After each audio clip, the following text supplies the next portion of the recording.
We've all seen it happen, right? How just one single moment, captured maybe in a phone, can suddenly blow up and spark this huge national conversation.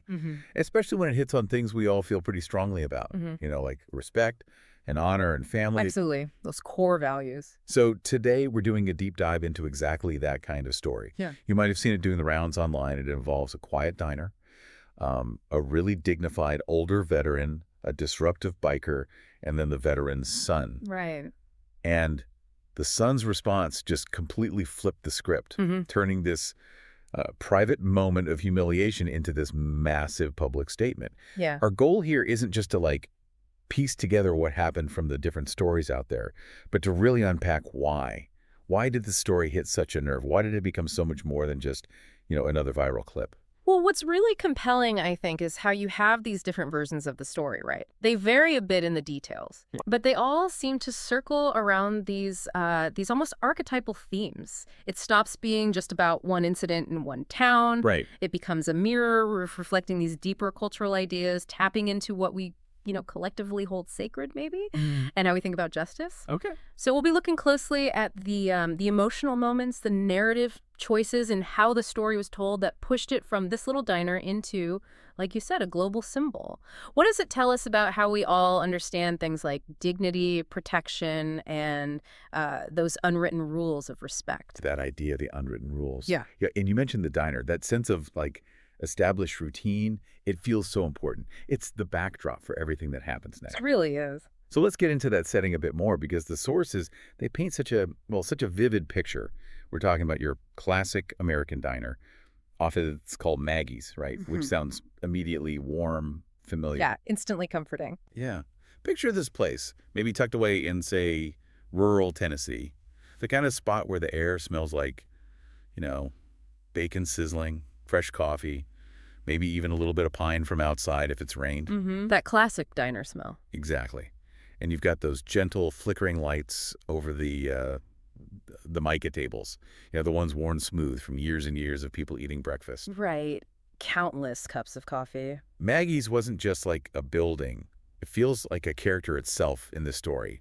You hear the clink of coffee cups, the sizzle from the kitchen, that sort of low hum of people chatting, saying good morning. Yeah, the sounds are part of it, too. Totally. Every squeak of the floorboards, the patterns on the tables, it all speaks to, decades of shared meals, quiet moments. Right. A sense of history. Some accounts say this place, it had been a local hub for nearly 60 years, serving everyone, truckers, teachers, soldiers from the nearby base, maybe. It was predictable, safe space. The rhythm was slow, reassuring. That predictability is key. Yeah. Other versions simplify it, maybe just a small diner on Main Street, but they all have those same smells, bacon and eggs, that same gentle buzz of conversation. It's this deep sense of peace, of community, that makes what happens next feel so violent. That detailed setup is absolutely crucial. It establishes this baseline, this sense of order, of quiet dignity, and then that's what gets shattered. And right at the center of that order, you have the veteran himself. He basically embodies the whole feel of the place. Right. Let's talk about him. The sources give him a few different names, which is interesting. They paint slightly different pictures, but the core identity, it's always incredibly powerful. Consistent, yeah. So one version calls him Earl Tanner. He's 76 years old, a familiar face, always wearing his faded U.S. Army cap. He heads to his usual spot, the corner booth. His spot. Yeah. And the descriptions are great. Earl served 3 tough tours of Vietnam in Desert Storm, came back and dedicated himself to training new recruits. His back, they say, is maybe a bit bent now, from the years, the service. It's like a physical reminder. But his eyes, they're always described as sharp. Still got that keen look of a soldier, still observant. Yeah. And everyone in that diner knows him, respects him deeply. He's just this quiet presence. But his history, it commands this sort of silent reverence. You see how that works narratively, right? It sets him up perfectly. He's the wise elder, maybe the sacred innocent figure. Okay, yeah. These archetypes, they automatically trigger this strong, empathetic response in us. So when someone violates that, the outrage is immediate. It feels morally absolute. Makes sense. Yeah. He isn't just some old guy. He represents service, dignity, things we feel should be untouchable. Exactly. Inviolable. And it's not just Earl Tanner. Other versions call him John Mitchell or Frank Carter, also 76, also endured 3 tours in Vietnam. and get this carrying shrapnel in his leg for half a century. 50 years. Wow. 50 years of, quiet pain, sacrifice.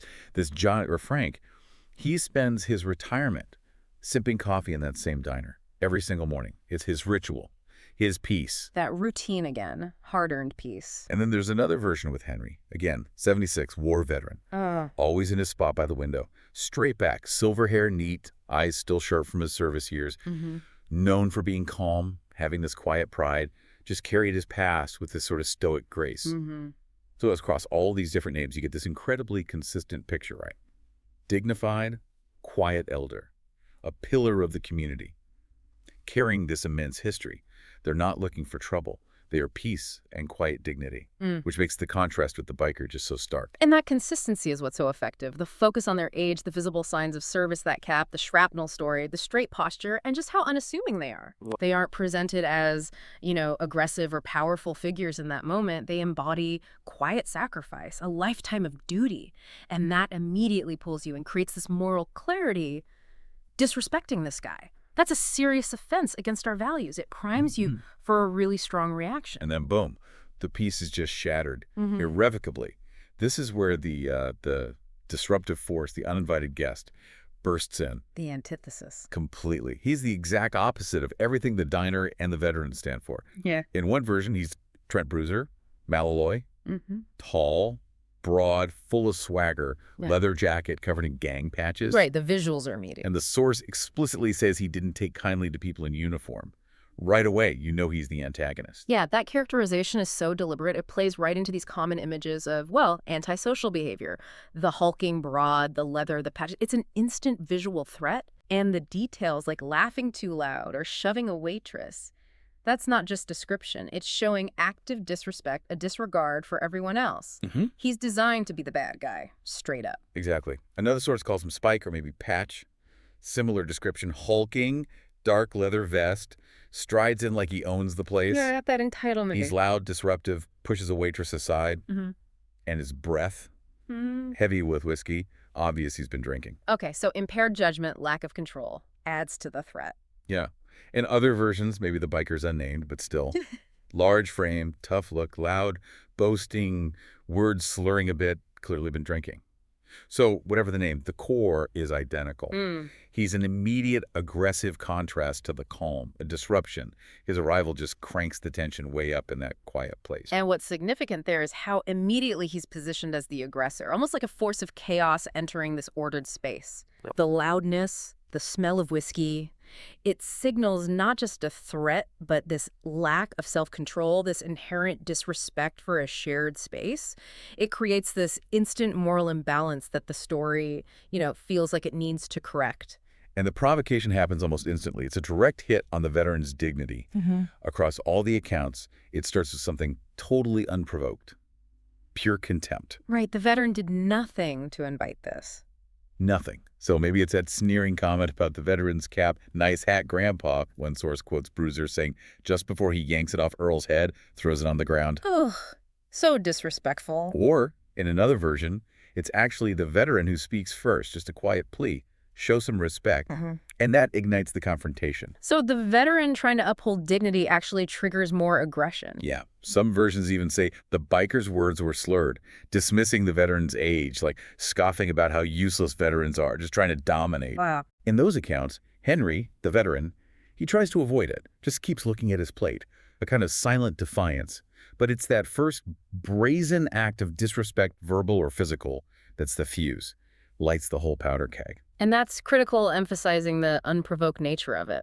The veteran is either quietly standing up for himself or actively trying to avoid a fight. Right. That narrative choice just cements the biker as the villain, makes his next actions seem even worse. And the fact that the veteran's quiet strength or his dignified request only makes the biker angrier. It just highlights the biker's total lack of understanding and basic respect. Which leads right to the core moment, the spark.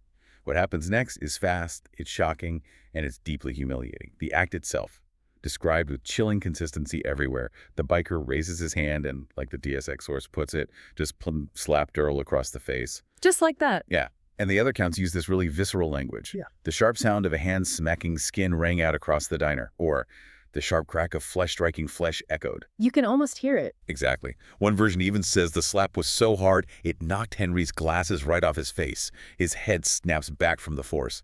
It's pure, raw violence and public humiliation, designed to shock everyone watching. And the immediacy, the violence of it, that's what makes it so potent. It's completely unambiguous. A physical violation of this man's space, his dignity, a man portrayed as deserving the utmost respect. Yeah. And that slap, it isn't just violence, it's symbolic. It's an attack on everything the veteran represents: sacrifice, age, service. And the diner's reaction, that tells you everything about the collective moral shock. Oh, yeah. The reaction is instantaneous, universal across all accounts. Yeah. The second that slap connects, the entire diner just freezes like someone hit pause. Yeah. The whole bustling room plunges into this eerie, deep silence. Total silence. So quiet, one source says. You could actually hear the coffee pot hissing. Yeah? And, that background noise suddenly becomes loud because everything else stopped. Silence just grips the room. Nobody moves, nobody speaks. Just paralyzed by the sheer audacity, the brutality of it. Customers are described standing up, maybe pulling out phones to record, gasping. You can feel the shock. Mm-hmm. It's like time just stops inside those four walls. Everyone becomes this unwilling witness to something deeply wrong. And that collective silence, it really underscores the impact of the disrespect. It's Yeah. not just a private insult anymore. It's a public affront, Yeah. a tear in the social fabric. Yeah. And the fact that nobody jumps in immediately, which is understandable, shock and all that, it kind of amplifies the veteran's vulnerability in that moment. Yeah. But it also builds the tension for what comes next. It's a classic way to make you need justice to happen. And right in the middle of that frozen chaos, the veteran himself. Yeah. His reaction is remarkably consistent. Calm, composed, almost unnervingly so. Right. That's stoicism. Earl, in the Deus Ex story, doesn't even flinch, just calmly looks up. There's this stark, detailed blood starting to pool near the corner of his mouth, and he just mutters with his quiet power, "Okay, you made a mistake, son." Chillingly calm. Isn't it? Imagine saying that. Yeah. Then John, or Frank in other versions, even though his face is twisted from the hit, his coffee mug is shaking, he doesn't waver, slowly turns his head. Mm-hmm. And his eyes, described as piercing blue or steel blue, they glint with something that's not just pain, something lethal, dangerous, a quiet fire. Wow, that intensity. And Henry, stunned naturally, takes a second to compose himself, slowly wipes blood from his lip, says, "I'll be fine," his voice steady. But he acknowledges, the humiliation stung worse than the physical pain. Mm-hmm. It's this quiet strength, this unwavering dignity, even after being attacked like that, Yeah. that really elevates the veteran's character, sets him completely apart from the biker's crudeness. That stoicism is such a key narrative element. It shows him not just as a victim, but as someone with this deep inner strength, this almost prophetic calm that the biker just cannot comprehend. It sets the stage for a totally different kind of power dynamic to emerge later. One where violence is met not with fear, but with this quiet certainty that a reckoning is coming. It ramps up the emotional tension, makes you really root for the resolution. And for a second, just a brief, arrogant second, the biker seems to think he's won. After the slap, Bruiser, in the DSX version, he laughs. This harsh, ugly sound, turns to leave, chuckles, and flips off Maggie, the owner, as he storms out. Total contempt. Clearly pleased with himself, full of this swagger. In other versions, Spike or Patch, he leans in closer after the slap, growls something like, "That's what you get for disrespecting a Reaper," or "the Reaper's old man." Adding insult to injury. Right. Even grabs the veteran's collar, sneering, "Got more to say, Gramps." And the unnamed biker in expects stories. Grinning, totally pleased, sneers one last time, "That's what you get for being old," before swaggering off. Unbelievable. So his departure is always depicted as arrogant, triumphant in his own mind. He thinks he's made his point, asserted his dominance, completely clueless about the fuse he just lit. And that arrogant exit is vital. It shows his overconfidence, his complete failure to understand the true nature of what he just did, and the massive consequences about to unfold. Yeah. He thinks he's won, walks out the door, totally unaware that a different kind of clock just started ticking. One that promises a very different kind of justice than he expects. It just amplifies the dramatic irony. Oh, yes. The- That clock. This is where the story really shifts, right? Yeah. From just a local incident into something almost like a modern legend, where the part that grabs you and builds this incredible tension, Yeah. the countdown. The 11 minutes. Exactly. You hear it repeated, like this drum beat. 11 minutes later, what happened next had every customer standing, recording, and gasping. Or even more vividly, in 11 minutes, the ground outside would rumble, engines would roar, and soldiers would swarm the lot. That 11 minutes later, it's not just telling time. It functions like a timer in a movie, right? Yeah. Setting this expectation for a swift, decisive, maybe even overwhelming response. It creates this almost mythical sense of an inevitable, dramatic reckoning. Its brilliant storytelling shorthand builds amazing tension. It absolutely does. That 11 minutes isn't just a fact, it's a narrative device. It taps into our desire for, well, immediate justice. Yeah. It implies precision, coordination, inevitability, things that often feel missing in real life. It's the promise of a quick, clear resolution. And the different ways the son gets alerted. They're fascinating, too, because each adds a slightly different flavor to the story's message about how that justice gets called down. They really do. 3 distinct ways the sun shows up, and each adds this really profound layer. In the Deus Ex story, it's fast, almost covert, highlights modern tech, efficiency. Someone, probably Maggie or a waitress, already sent a text. Okay. And not just any text. The message was stark, urgent, dad's been hit diner urgent. No. And crucially, it went to a secure satellite channel. Whoa. Secure Nicole. satellite. Yeah. That detail immediately suggests a military connection, right? A network of trained people ready to act. It elevates the alert from just a personal cry for help to, like, a strategic military notification. Speaks to this hidden web of protection. That secure channel detail is very specific, very loaded. It shifts the whole thing, like you said, from a personal plea to a strategic alert, suggests a coordinated, almost pre-planned military response is possible. Right. It really reinforces that army justice theme by hinting this isn't just family, it triggers a higher, more organized kind of consequence. It implies the victim has some serious backup. Then you have the version from Stars Remembered and Guiding Tales. Yeah. Here, the veteran, John or Frank, he shows this almost superhuman, calm, strategic foresight. While the biker, Spiker Patch, is still sneering, asking, who are you going to call, old man? The retirement home. John Frank just ignores him. Total disregard for the taunt. Completely. He calmly reaches for the diner's phone, an old rotary phone, almost ancient looking. His gnarled fingers, curl around it deliberately. And when someone picks up, he says just 2 words. Quiet, unwavering authority. Son now. Son now. Then just hangs up. The biker, totally clueless about what just happened, even pulls a knife, still aggressive. But the veteran just folds his hands and waits. Silent confidence that help is on the way. This version makes the veteran an active player in summoning the response.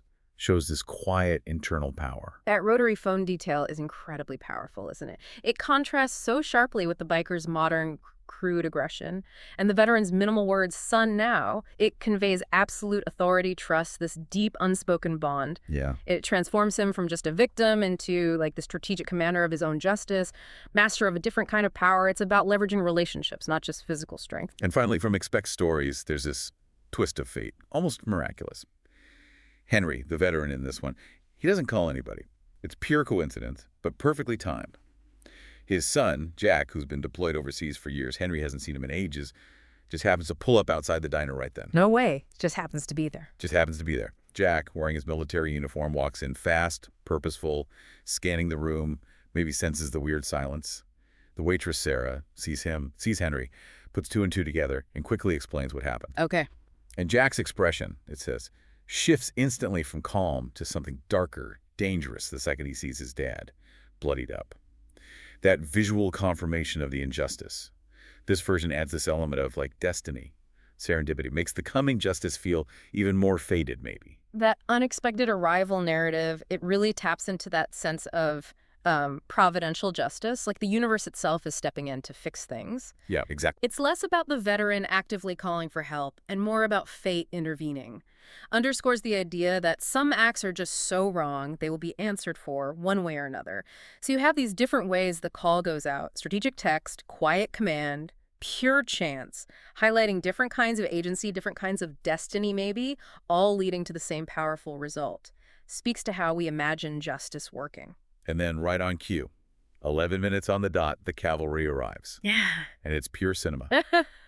The diner door doesn't just open, it flies open. Shatters the tense silence. Every head snaps towards the entrance. The big entrance. Totally. The sources paint this intense picture. The first Humvee screeched into the parking lot, followed by another, then another. This powerful roar of engines shaking the ground. You hear heavy boots thundering outside just before you see them. Building the suspense. Exactly. The sheer force, the speed of their arrival, it instantly changes everything inside that diner. The power dynamic flips completely. The air just crackles with this new energy. It's a classic, almost archetypal entrance, isn't it? Fulfills the promise of the countdown. And bringing in military vehicles, uniformed soldiers, it signals this huge shift. This isn't just personal anymore. It's got institutional weight. Yeah. It's the military apparatus showing up, not just some angry guys. Transforms it into, like, a matter of national honor, a disciplined response. The contrast with the bikers' sloppy aggression couldn't be clearer. And leading the charge is the son. His identity, his presence, absolutely key to the story's punch. In the Deus Ex version, he's Major Colin Tanner, Earl's only son. Described not just by rank, but physically, built like a linebacker. Okay, so formidable presence. Right. Full fatigues, the uniform itself is a symbol. And he's leading 5 other military guys fresh off a training drill from Fort Campbell, which emphasizes, they're ready, disciplined. Right, not just random soldiers, they're operational. And the second they walk in, the source says chillingly, the temperature in the diner dropped. Like you could feel the shift, this quiet, powerful force entering the room. And the son's military identity is central in all the versions, right? That elevates it. It's not just a son defending his dad, it's the military defending one of its own. It implies disrespecting a veteran is like disrespecting the uniform, the institution, maybe even the country. Yeah, it feels bigger. And their presence signals this disciplined professional response, not just raw emotion, which resonates, I think, with people who want to see clear, decisive action against wrongdoing. He represents controlled, legitimate power. Other sources name him Captain Michael Bennett or Captain Daniel Carter, John or Frank's son, flanked by 6 armed soldiers. Yeah. Equally impactful arrival, the room falls eerily quiet, shows the weight they command. Overwhelming presence. And in Expect Stories, it's Jack, Henry's son. Yeah. His military posture is obvious. The uniform speaks volumes. His protective nature just kicks right in when he sees his dad, radiates fierce loyalty. So different names, different ranks, but the core message is the same. A military son, trained, ready, here to defend his father's honor. That consistency is such a powerful choice. It turns that personal bond to something larger, almost like he's acting as society's protector for its veterans. The message is clear. Mess with one, and the institution, through its sons, responds. Appeals to that deep desire for order, for justice, especially for the vulnerable. And the son's first actions, his first words, they set the tone. It's this mix of intense personal worry and that military precision. Colin, in Deus Ex, doesn't say anything at first. His very first act, deeply personal, kneels by his dad, gently touches the bruise on his cheek, speaks volumes about the love there. Right, the human connection first. Then he stands up, and his voice is cold and precise, asks, with his chilling calm, where is he? A question that doesn't really need an answer. It's a declaration. Yeah, retribution is coming. Michael or Daniel in the other versions. His eyes zeroed in on Spike or Patch. Voice low and steady, unwavering resolve, declares, you struck a decorated veteran, now you answer to me. It's not a threat, it's just a statement of consequence. Factual. Inevitable. And Jack, in Expect Stories, rushes to his dad first. Dad, are you all right? Voice full of concern. Then his jaw clenches. You see the rage building as he turns, sees the biker by the door, adrenaline's pumping, but his actions stay focused. Every scenario, the son's focus is crystal clear. Dad's okay. Okay, now justice. Swift, precise. And that immediate focused response is critical. It reinforces that family bond, that protective instinct, but it's instantly channeled through that military discipline lens. They don't hesitate. Assess, move, confront, a blend of personal loyalty and professional training. It gives you, the listener, that satisfying shift from shock to righteous action, potent mix of emotion and efficiency. Before the final showdown, the Deus Ex story adds this specific, almost tactical detail. Really ramps up the military feel, the seriousness. Colin, right after checking on his dad, turns to his men, issues this crisp command. Secure the perimeter. No one leaves until this is settled. Wow, locking it down. Exactly. And they move instantly, like clockwork. Conjures that image of perfect coordination. They block the door, head outside to control the area. One stays inside, scanning the room. No interference, no escape. Meanwhile, the other customers, just watching, stunned. Maybe awestruck now. This little detail elevates it from just revenge to a disciplined operation. Justice will be served fully, no interruptions. That perimeter detail is incredibly significant. It underlines the strategic, tactical nature of the response, transforms the diner from chaos into a controlled zone, reinforces that overwhelming power dynamic. Yeah. It shifts it from just random violence meeting random violence to a precise, almost surgical operation of retribution. Fulfills the promise of that 11-minute countdown. And the confrontation itself, In all its versions, swift, decisive, and, let's be honest, overwhelmingly satisfying to read about. Yeah, it delivers that payoff. In the DSX version, Bruiser, the biker, still outside, totally oblivious, revving his engine, laughing with another biker who just showed up, bragging, "Old man needed a lesson." Still clueless. Right. That's when he looks up, sees 6 uniformed soldiers walking towards him, like shadows in a war zone. Chilling image. Colin, the son, doesn't run. He walks. Deliberate, measured steps. Reaches the bike, stands still, arms behind his back. Total composure. His voice, calm but cutting through the arrogance. "You put your hands on my father, a retired U.S. Command Sergeant Major. You'll apologize now." The demand. Clear. Bruiser, still defiant, maybe just can't process the power shift, blinks, and delivers his last fatal challenge. "Make me." Ooh, that make me. The final act of hubris practically seals his fate with his own words. He just invited the inevitable. And what follows. One source calls it not a fight, but an obliteration.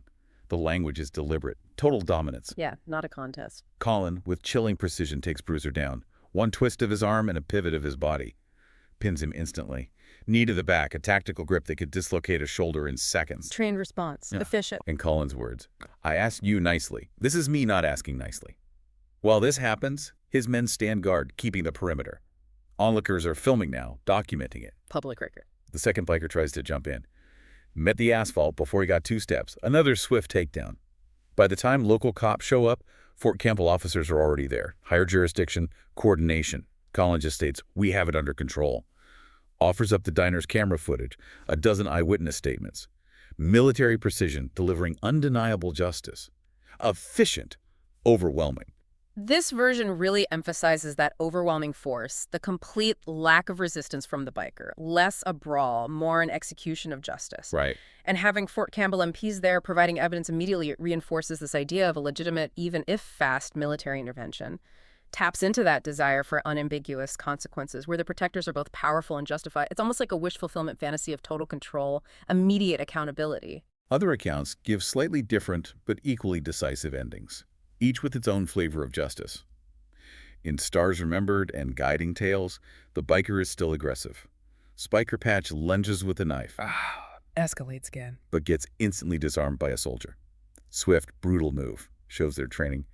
Then, the veteran, John or Frank, he slowly stands up, which feels significant after his earlier vulnerability.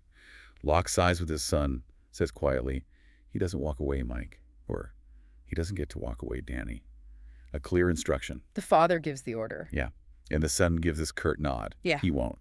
What follows isn't a brawl, it's retribution or justice. Spike Patch is hauled outside, shoved into a waiting MP truck. Okay, official military custody. Right. He's shouting threats until Michael or Daniel leans in, voice like cold steel delivers the final cut. "You're lucky the Army treats prisoners better than you treat veterans." Then the truck pulls away. No doubt about his fate. Clear, institutional military justice shows the reach of their authority. See, that narrative thread is less about the physical takedown and more about the formal administration of military justice. The MP truck signifies the Army's legal power to handle it, adds that layer of official sanction. Right. It's about due process, maybe expedited, but showing the armed forces protect their own, uphold their code, speaks to the perceived efficiency of military law versus maybe slower civilian justice. And in Expect Stories, Jack's intervention, more direct, personal, still driven by his training, though. He doesn't hesitate, just storms out, fueled by that righteous anger. Pure protective instinct. Reaches the biker in seconds. Military training kicks in swift, decisive moves. Grabs the biker's collar, slams him against a truck, growls, "Touch my father again and you'll regret it." Low and dangerous. The biker, totally blindsided, tries to push him off, but Jack's too strong, too trained. Unyielding grip. The biker's friends start shouting. One maybe reaches for a bat, but Jack's several steps ahead, anticipates it, stays in control. Tactical awareness. He holds the biker, repeats the warning, cold and dangerous. "You put your hands on my father. That's a mistake you'll regret." The biker finally gets it, tries to back down. "It was a joke, man." Too late for jokes. Jack's retort is ice cold. "You don't joke about putting your hands on someone's father." Finally lets him go, but not without a final, chilling warning. "You better stay far away from here. If you ever come near my family again, it won't end like this." Wow. Message sent. Then Jack just calmly goes back to his dad, who's watched the whole thing with pride and relief. This version highlights a more personal, family-driven justice, a powerful statement of loyalty. These different endings, they really show different takes on what justice looks like in this situation, don't they? Is it overwhelming force and official jurisdiction, or a direct personal warning rooted in family protection? Yeah. Each delivers a powerful message, but the form shapes how you interpret the consequences. They tap into different parts of our desire for accountability. Some want that official public reckoning. Others prefer the more intimate, personal settling of scores.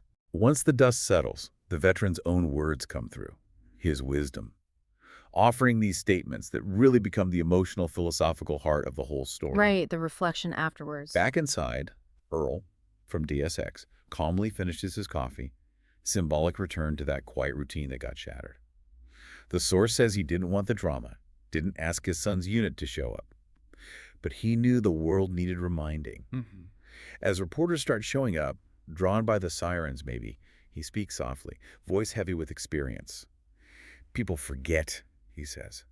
They forget who fights for their freedom, who comes back with scars no one can see. Powerful words. They think just because we're old, we're easy targets, but we've bled for this flag, we've seen friends die, and we still stand tall. His voice quivers a bit, but doesn't break.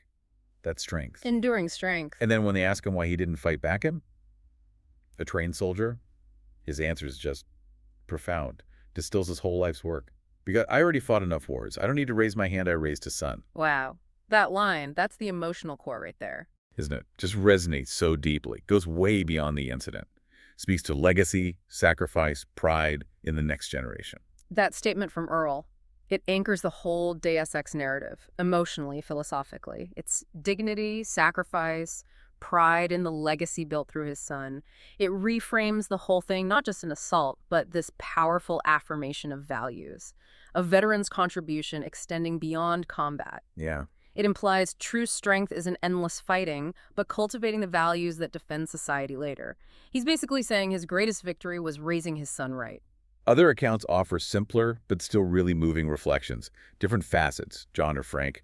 After it's over, just quietly sips his coffee. Back to his ritual. Return to peace. When his son, Michael or Daniel, asks if he's okay, the veteran just grins faintly or smirks. That wry resilience says, "I've been through worse." Understated strength. And then this small but huge gesture. For the first time in years, he lets his son help him stand up, leans on him. Outside, in the sun, there's this shift. He doesn't feel so old anymore. It's quiet, a moment of renewed strength, connection, a subtle healing, like a weight's been lifted. That version offers this more understated personal validation, renewed youthfulness, almost. The physical help from his son, maybe refused before, now accepted, symbolizes renewed security, a softening of age's burdens because his son stepped up. Yeah. It implies the weight of his service maybe is momentarily lighter because he knows he's protected, honored. It's a deeply human, quiet transformation. In Henry, in Expect Stories, his reflection is a bit different again. He tells Jack, "You didn't have to do that, Jack," maybe acknowledging the risk Jack took. Fatherly concern. But Jack's reply is firm, resolute. "I had to, Dad. No one disrespects my family." And for Henry, the whole thing wasn't just physical. It was this powerful reminder of love and respect that ran deeper than any personal differences. His military years taught him to stand up for what's right, for core values. His son's action reminded him that respect, honor, and loyalty didn't end with the uniform. They transcended it, suggesting the highest form of those virtues isn't just duty to country, but that unwavering loyalty to family. That contrast is fascinating. Earl emphasizes his son as his legacy. John Frank gets this quiet, personal renewal, a burden lightened, and Henry finds validation that those core values, respect, honor, loyalty, aren't just military. They're deeply embedded in family, a universal truth. Yeah. Each veteran's reflection adds this unique philosophical layer, shows the multifaceted impact beyond just, the biker getting his comeuppance. And then the ripple effect. This story did not stay local. The second the confrontation ended, the crowd inside witnessing it all just erupted in applause. Spontaneous approval. Collective catharsis. News stations, sensing the power of it, picked it up within hours. Then it just spread like wildfire.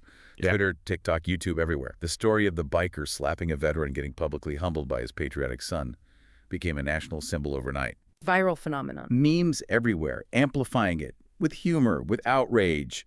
Hashtags like hashtag don't mess with veterans, hashtag army justice, hashtag Colin Tanner trending globally. It just captured the public imagination instantly. And that virality is key. Shows it hit a nerve, right? tapped into these widely held feelings about justice, respect for service, family protection. Social media didn't just report it, it amplified its symbolic power, turned a local incident into this national parable. Yeah. Demonstrates that power of emotional contagion, how a morally clear story hitting universal values can spread so fast, so deep online. It wasn't just what happened, but what it represented that made it explode. And the consequences for the biker. Yeah. Far-reaching, severe, beyond just the legal stuff. Bruiser and DSX. Yeah, he got charged assault, reckless endangerment, parole violation. But the source points out the bigger consequence was social. Ah, the social fallout. His whole motorcycle gang reportedly just disbanded. Sponsors dropped them, didn't want to be associated with that disgrace. Even his own family, it says, cut ties. Total social ostracization. He didn't just face the law, he became a pariah. Lost his identity, his community. Right. In Expect Stories, the unnamed biker, too embarrassed to show his face, disappeared from the area. His friends distanced themselves. Word spread fast he'd been put in his place. Yeah.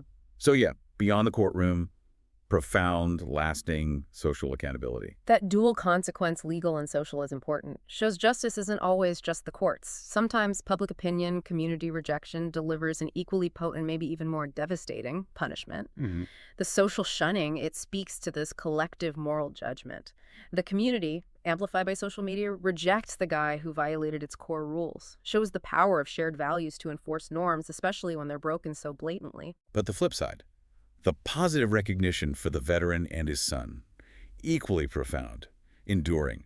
The diner itself, Maggie's, became a memorial, added a plaque, in honor of those who serve and their sons who stand up. Cemented this story right there. Wow, a permanent marker. Earl and Colin, invited to the White House, national gratitude symbol. The president himself gives Earl a special Lifetime Achievement Medal, acknowledging decades of service. Incredible recognition. Colin, the son, promoted, tasked with leading a new veteran advocacy task force, turning his personal act into something benefiting others. Leveraging the moment for good. The diner, Maggie's, became a tourist spot. Veterans visiting from all over, taking photos at Earl's booth. Like a pilgrimage site. Amazing. And maybe most significantly, a foundation started in Earl's name, helping elderly vets facing abuse or neglect, creating this lasting legacy of protection, care. Just an incredible outpouring of gratitude recognition shows how one incident can spark widespread positive action. Those forms of recognition, they go way beyond just personal satisfaction. They build a lasting legacy. Turn injustice into a catalyst for positive change, institutionalizing the values the story champions. Yeah. Shows how a powerful narrative can inspire collective action, recognition, create tangible benefits, systemic improvements beyond the original event. That's the positive ripple effect. Society rewarding the upholding of its core values. And what really stuck with people most, according to DSX, wasn't just the slap or even the dramatic response. It was the bond, a father who lived with dignity, a son who defended that dignity, and a moment that reminded the nation what respect really looks like, not just in words, but in actions. The core relationship. And for Henry, in Expect Stories, he reflected he never underestimated the bond he shared with his son. That day, his son had reminded him that no matter the years that passed, family was always there to have your back. It really boils down to that fundamental connection, the loyalty. Precisely. And what's truly compelling, as we said, is how these different versions, despite variations, all come together around these core themes. It's not just local news, it reflects deeper cultural currents, taps into what we hold sacred, how we see justice.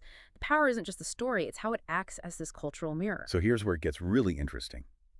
How does one act of aggression in a diner blow up into this huge national thing? Viral fame, White House visits, a gang disbanding. It points to something fundamental about what we as a society value. What kinds of stories really grab us? And this raises that important question. Yeah. What is that fundamental thing? From a storytelling perspective, it's about a clear violation of deeply held rules, triggering an equally clear, satisfying resolution. But what are those rules? Well, a massive part, you can't deny it, is respect. Right. Especially respect for military service, for sacrifice.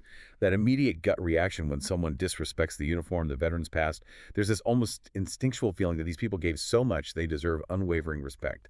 This story is like a sharp reminder. A reminder of a social contract. And beyond that, it's also respect for elders. The vulnerability of older people and the outrage when they're targeted, harmed, touches that primal urge to protect those who seem weaker or who've already given so much. Exactly. The disrespect wasn't just aimed at one guy. It hit symbols, service, age, quiet dignity. archetypes that resonate everywhere. That's why it hits so hard, triggered this collective moral disgust. And then there's the theme of honor and dignity, especially the veteran's quiet strength. That's Mhm. crucial, too. His stoicism makes the eventual vindication even more powerful. Yes. His choice not to hit back physically. Earl's line, I already fought enough wars. I don't need to raise my hand. I raised a son. So powerful. Speaks to a different kind of strength. Hmm. Wisdom beyond immediate revenge. Right. Emphasizes his greatest contribution wasn't fighting, but raising a son who embodies the virtues he fought for. The son's action then becomes about defending Dad's dignity, his honor, not just personal revenge. Restoring a balance, upholding a legacy. Gives a deeper resolution than just a fistfight. And that contrast, the veteran's restraint, the son's decisive, disciplined action, it's a brilliant narrative device. Shows that while the veteran fought his wars, there's a new generation, maybe shaped by that service, ready to uphold those values. Which brings us to probably the most resonant theme for many. That unbreakable family bond. Oh, absolutely. It's universal, cuts across cultures, makes the story hit home on a really personal level. It really does. The second the son finds out, secure text, two-word call, just seeing his dad hurt, that immediate fierce protective instinct kicks in. Child for a parent. It doesn't matter how old the dad is or how capable. The loyalty is absolute, primal. It's this profound statement about enduring connection, family loyalty, that fundamental human response. Yeah. Protect your own. A deep code beyond any rules. The raw power of kinship. That deep family loyalty is arguably the theme that resonates most widely. It's an experience everyone understands. And finally, the story also gives us this fascinating, maybe cautionary look at justice in the modern world. Right. Especially how fast information turns local into global. It really does. The speed of the response, that almost mythical 11 minutes, contrasting so sharply with how slow legal processes can feel. It's almost a fantasy of immediate payback, right? That societal yearning for quick, clear justice that often feels missing. Right. Taps into that gratification, wrongs immediately righted. And then there's the undeniable power of public opinion, of social media, amplifying it all, having real-world impact, like the bikers gang falling apart because sponsors bailed. Shows this new, potent form of public accountability. Social media as court and jury, almost. Yeah. We see these different kinds of justice delivered too. The son's direct physical confrontation, the formal legal charges later, and that deep social shunning, all contributing to this complete sense of consequence. So this raises an important question, doesn't it? In a world flooded with information, quick judgments, what do these powerful, almost mythic stories about justice and family loyalty reveal about what we as a society really value? And maybe what frustrations we have about justice day to day. And how do these individual acts of courage, of protection, especially when blown up online, echo in the bigger cultural conversation? How do they shape our collective understanding of right and wrong and what we expect a just world to look like? What stands out to you listening to this when you hear these deep dives into stories that just capture everyone's imagination, stories that hit with such power, such immediacy? What part connects most with your own sense of honor or family bonds, or what it means to really stand up for what's right in a world that, let's face it, often feels incredibly complicated?